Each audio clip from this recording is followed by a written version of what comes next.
Hello everyone, welcome to note buddy dot in. നമ്മൾ ഇന്ന് discuss ചെയ്യാൻ പോകുന്നത് 8th സ്റ്റാൻഡേർഡിലെ സെക്കൻഡ് യൂണിറ്റിലെ ഫസ്റ്റ് ചാപ്റ്റർ ആയിട്ടുള്ള hope is the thing with feathers എന്നുള്ളൊരു പോമാണ്. നമ്മൾ സെക്കൻഡ് യൂണിറ്റ് ആണ് ഇപ്പോൾ എടുക്കുന്നത്. ഫസ്റ്റ് യൂണിറ്റ് എല്ലാ ചാപ്റ്റേഴ്സും നമ്മൾ എടുത്തിട്ടുണ്ട്. അപ്പം വീഡിയോ പ്ലേലിസ്റ്റിൽ പോയി നോക്കിക്കുകയാണെങ്കിൽ എല്ലാ ക്ലാസ്സും നമുക്ക് കാണാൻ പറ്റും. ഓക്കെ, ഈ ചാപ്റ്റേഴ്സിൻ്റെ എല്ലാ ആക്ടിവിറ്റീസും ടെക്സ്റ്റിലുള്ള ക്വസ്റ്റ്യൻ ആൻസേഴ്സും സമ്മറിയും എല്ലാം നോട്ട് ബഡി ഡോട്ട് ഇൻ എന്ന് പറഞ്ഞിട്ടുള്ള സൈറ്റിൽ കിട്ടുന്നതാണ്. അതൊന്ന് ചെക്ക് ചെയ്ത് നോക്കാം. ഓക്കെ, അപ്പോൾ നമ്മൾ ഇന്ന് ഡിസ്കസ് ചെയ്യുന്ന poem hope is the thing with feathers എന്നുള്ള പോയമാണ്. ഇത് എഴുതിയിട്ടുള്ളത് ആരാണെന്നറിയോ? എമിലി ഡിക്കിൻസൺ എന്ന് പറഞ്ഞിട്ടുള്ള അമേരിക്കൻ പോയിറ്റ് ആണ് ഇത് എഴുതിയിട്ടുള്ളത്. ഓക്കെ, ഇവർ 1800ഓളം പോംസ് എന്ത് ചെയ്തിട്ടുണ്ട്, എഴുതിയിട്ടുണ്ട്. പക്ഷേ ജീവിച്ചുകൊണ്ടിരിക്കുന്ന സമയത്ത് അതിൽ വളരെ കുറച്ച് മാത്രമേ പബ്ലിഷ് ചെയ്യപ്പെട്ടിട്ടുള്ളൂ.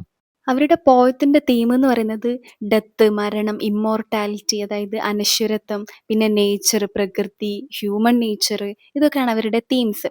അവരുടെ ഫേമസ് വർക്ക്സ് എന്ന് പറയുന്നത് because I could not stop for death, I heard fly buzz when I died, പിന്നുള്ളത് സക്സസ് ഈസ് കൗണ്ടഡ് സ്വീറ്റസ്റ്റ്. ഇത്രയാണ് ഇവരുടെ ഫേമസ് പോംസ്.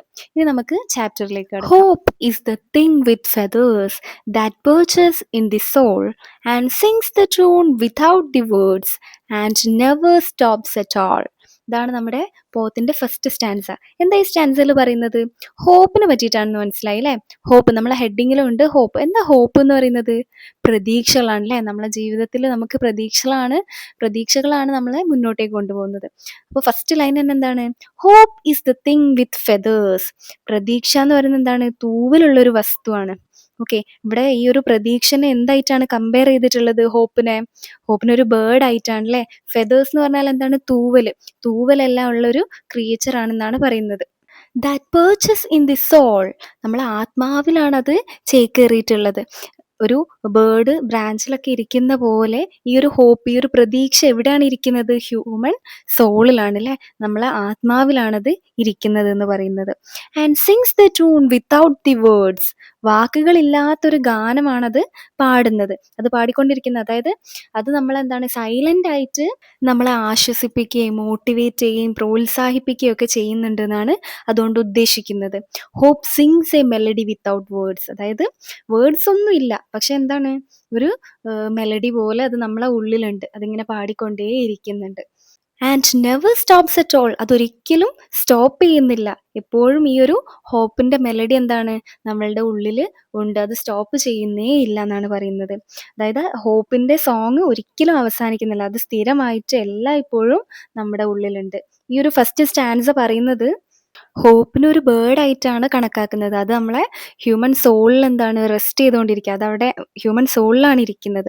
അതിങ്ങനെ ഒരിക്കലും നിർത്താത്ത, വാക്കുകളില്ലാത്ത പാട്ട് പാടുന്ന ഒരു പക്ഷിയായിട്ടാണ് ചിത്രീകരിച്ചിട്ടുള്ളത്. അതെല്ലാം എപ്പോഴും നമ്മളെന്താണ് ഇങ്ങനെ മോട്ടിവേറ്റ് ചെയ്തുകൊണ്ടേയിരിക്കും, അതുപോലെ ആശ്വസിപ്പിക്കുകയും ചെയ്യുന്നു. ഇത്രയാണ് നമ്മൾ ഈ ഒരു ഫസ്റ്റ് സ്റ്റാൻസയിൽ പറയുന്നത്. ഇനി നമുക്ക് സെക്കൻഡ് സ്റ്റാൻസ് നോക്കാം. എന്താണ് പറയുന്നത്? And sweetest in the gale is heard and sore must be the storm that could abash the little bird that kept so many warm. എന്താ പറഞ്ഞിട്ടുള്ളത്? And sweetest in the gale is heard. Gale എന്ന് പറഞ്ഞാൽ ശക്തമായിട്ടുള്ള കാറ്റ്, strong wind, കൊടുങ്കാറ്റ്. അപ്പോൾ കൊടുങ്കാറ്റിൽ അതിൻ്റെ ഗാനം ഏറ്റവും മധുരമായിട്ട് കേൾക്കപ്പെടുന്നു എന്നാണ് പറയുന്നത്. അതായത് എന്താണ് ഈ കൊടുങ്കാറ്റിൽ ഈ ഒരു പാട്ട് എന്ന് പറയുന്നത്? സ്വീറ്റസ്റ്റ് പാട്ട്. നമ്മൾ നേരത്തെ പറഞ്ഞിരുന്നു വേർഡ്സ് ഒന്നും ഇല്ലാത്തൊരു ഗാനം എന്നല്ലേ? എന്താണ് അത് ഉദ്ദേശിക്കുന്നത്? അത് നമ്മളെ ഈ ഒരു പ്രതീക്ഷ, ഈ ഒരു ഹോപ്പ് നമ്മളെ ഇങ്ങനെ മുന്നോട്ടേക്ക് ഇങ്ങനെ നയിക്കുകയാണ്. നമുക്കിങ്ങനെ പ്രതീക്ഷകളും പിന്നെ അതുപോലെ കംഫർട്ടും ആശ്വാസവും ഒക്കെ ആയിട്ട് നിൽക്കുകയാണ്. ഈ ഒരു ബുദ്ധിമുട്ട് സമയങ്ങളിൽ, ഡിഫിക്കൽട്ട് ടൈമിൽ ഹോപ്പാണ് ഏറ്റവും പ്രഷ്യസ് ആയിട്ടുള്ളത്. And sore must be the storm that could abash the little bird. Abash എന്ന് പറഞ്ഞാൽ ഡിസ്കറേജ് ചെയ്യുക എന്നുള്ള ഒരു അർത്ഥമാണ് ഇവിടെ. ഓക്കെ, അതായത് ഈ ഒരു ലിറ്റിൽ ബേർഡിനെ, ഈ ഹോപ്പ് എന്ന് പറയുന്ന ലിറ്റിൽ ബേർഡിനെ ഡിസ്കറേജ് ചെയ്യണമെങ്കിൽ, ദുർബലമാക്കണം എന്നൊക്കെ ഉണ്ടെങ്കിൽ ആ ഒരു സ്റ്റോം, ആ ഒരു കൊടുങ്കാറ്റ് എന്താണ് അത്രയും കഠിനമായിരിക്കണം അല്ലേ? അത്രയും സ്ട്രോങ് ആയിട്ടുള്ള പ്രയാസത്തിന് മാത്രമേ ഈ ഒരു ഹോപ്പിനെ, ഈ ഹോപ്പ് എന്ന് പറയുന്ന ബേർഡിനെ ദുർബലമാക്കാൻ സാധിക്കുള്ളൂ എന്നാണ് പറയുന്നത്. That kept so many warm, ആ പക്ഷിയാണ് അനേകർക്കും ചൂടും ആശ്വാസവും നൽകിയിട്ടുള്ളത്. ആ പക്ഷി എന്ന് പറയുമ്പം ലിറ്റിൽ ബേർഡ് ഓഫ് ഹോപ്പ് അല്ലേ? പ്രതീക്ഷ. ആ ഒരു പ്രതീക്ഷയാണ് എന്ത് കൊടുത്തിട്ടുള്ളത്? ഒരുപാട് ആളുകൾക്ക് ചൂടും ആശ്വാസവും ധൈര്യവും മുന്നോട്ട് പോകാനുള്ള ഒരു പുഷും എല്ലാം കൊടുത്തിട്ടുള്ളത്. ഇത്രയാണ് ഈ സെക്കൻഡ് സ്റ്റാൻസ പറയുന്നത്. അതായത് ഹോപ്പ് എന്ന് പറയുന്നത് ബുദ്ധിമുട്ടുകളുടെ സമയത്താണ് ഏറ്റവും പ്രഷ്യസ് ആയിട്ടുള്ള, ഏറ്റവും വിലപ്പെട്ടിട്ടുള്ളത്. അതന്നെ എത്രയും കഠിനമായിട്ടുള്ള പ്രയാസമാണെങ്കിൽ മാത്രമേ ഈ ഒരു ഹോപ്പിനെ ഒന്ന് ദുർബലമാക്കാൻ, ഒന്ന് വീക്കാക്കാൻ കഴിയുള്ളൂ. അത് മാത്രമല്ല അതെന്താണ് ഒരുപാട് ആളുകൾക്ക് ആശ്വാസം നൽകുന്നുമുണ്ട്. ഓക്കെ, ഇനി നമുക്ക് തേർഡ് സ്റ്റാൻസയിലേക്ക് പോവാം. I have heard it in the chillest land and on the strangest sea, yet never in extremity it asked a crumb of me. I have heard it in the chillest land and on the strangest sea. Chillest land എന്ന് പറഞ്ഞാൽ തണുപ്പുള്ള അല്ലെ, ഏറ്റവും തണുപ്പുള്ള സ്ഥലങ്ങളിൽ. അപ്പോൾ ഈ കവിയത്രി, ഈ ഒരു പോയിറ്റ് പറയുകയാണെന്ത്, ഞാൻ കേട്ടിട്ടുണ്ട് അല്ലെങ്കിൽ ഞാൻ അനുഭവിച്ചിട്ടുണ്ട്. എവിടെയൊക്കെയാണ് അനുഭവിച്ചിട്ടുള്ളത്? ഈ ഹോപ്പിനെ അനുഭവിച്ചു എന്നാണ് പറയുന്നത്.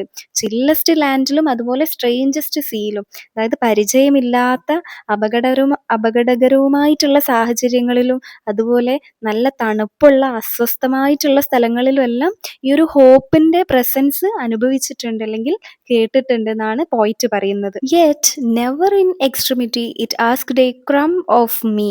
ക്രംബ് എന്ന് പറഞ്ഞാൽ ചെറിയ കഷ്ണം ഭക്ഷണം എന്നൊക്കെയാണ്. അതായത് ഈ ഒരു ഹോപ്പ് എന്ത് തന്നെ സാഹചര്യങ്ങൾ വന്നാലും ഒരിക്കൽ പോലും നമ്മളിൽ നിന്ന് ഒരു ചെറിയ കഷ്ണം, അതായത് ഫുഡോ എന്ത് കാര്യം ആയിക്കോട്ടെ, നമ്മളിൽ നിന്ന് തിരിച്ചൊന്നും അത് എന്ത് ചെയ്യുന്നില്ല, ആഗ്രഹിക്കുന്നില്ല. ഒന്നും ഇതുവരെ എന്നിൽ നിന്നും ചോദിച്ചിട്ടില്ല എന്നാ പറയുന്നത്. അതായത് നമ്മളെ ഹോപ്പ് നമ്മളിൽ നിന്ന് എന്തെങ്കിലും പ്രതീക്ഷിക്കുന്നുണ്ടോ? ഇല്ല അല്ലേ? ഒന്നും പ്രതീക്ഷിക്കുന്നില്ല. പക്ഷെ നമുക്ക് എന്താണ്, നമുക്ക് എപ്പോഴും ഇങ്ങനെ ഒരു പ്രതീക്ഷ തന്നുകൊണ്ടേയിരിക്കുകയാണ്. നമുക്ക് മുന്നോട്ട് ജീവിക്കാനുള്ള എന്താണ്, ഒരു ആശ്വാസമാണ് ഈ ഒരു ഹോപ്പ് എന്ന് പറയുന്നത് അല്ലേ? ഹോപ്പ് എല്ലാ സ്ഥലത്തും പ്രസന്റ് ആണ്. അതുപോലെ കോൾഡസ്റ്റ് ലാൻഡ് ആയിക്കോട്ടെ, സ്ട്രേഞ്ചസ്റ്റ് സീ ആയിക്കോട്ടെ, എല്ലായിടത്തും ഉണ്ട്. അതെന്താണ്, ഒരിക്കലും സെൽഫിഷ് ആയിട്ടല്ല, സെൽഫ്ലെസ് ആണ് അല്ലേ? നമ്മളിൽ നിന്നും ഒന്നും ചോദിക്കുന്നില്ല. ഇത്രയും കാര്യങ്ങളാണ് ഇനി പോയത് നമുക്ക് പഠിക്കാനുള്ളത്. ഈ ചാപ്റ്ററിൻ്റെ ആക്ടിവിറ്റീസ് ഉണ്ട്. അപ്പോൾ അത് ആക്ടിവിറ്റീസിനും അതുപോലെ നോട്ട്സ്, സമ്മറി എല്ലാത്തിനും വേണ്ടിയിട്ട് notebuddy.in എന്ന് പറഞ്ഞിട്ടുള്ള സൈറ്റിൽ കിട്ടും. എല്ലാം ഫ്രീ ആണ്. സോ അതൊന്ന് ചെക്ക് ചെയ്യുക. അതിൻ്റെ ലിങ്ക് ഡിസ്ക്രിപ്ഷനിൽ കൊടുക്കുന്നുണ്ട്. പിന്നെ ഈ ക്ലാസ് ഇഷ്ടമാവുന്നുണ്ടോ, മനസ്സിലാവുന്നുണ്ടോ എന്നുള്ളതും എല്ലാം കമൻസിൽ അറിയിക്കാം. എന്തെങ്കിലും ഡൗട്ട്സ് ഉണ്ടെന്നുണ്ടെങ്കിൽ അതും കമൻസിൽ ചോദിച്ചാൽ മതി, ഉത്തരം പറയുന്നതാണ്. ഓക്കെ, നെക്സ്റ്റ് ക്ലാസ്സിൽ കാണാം. ബൈ.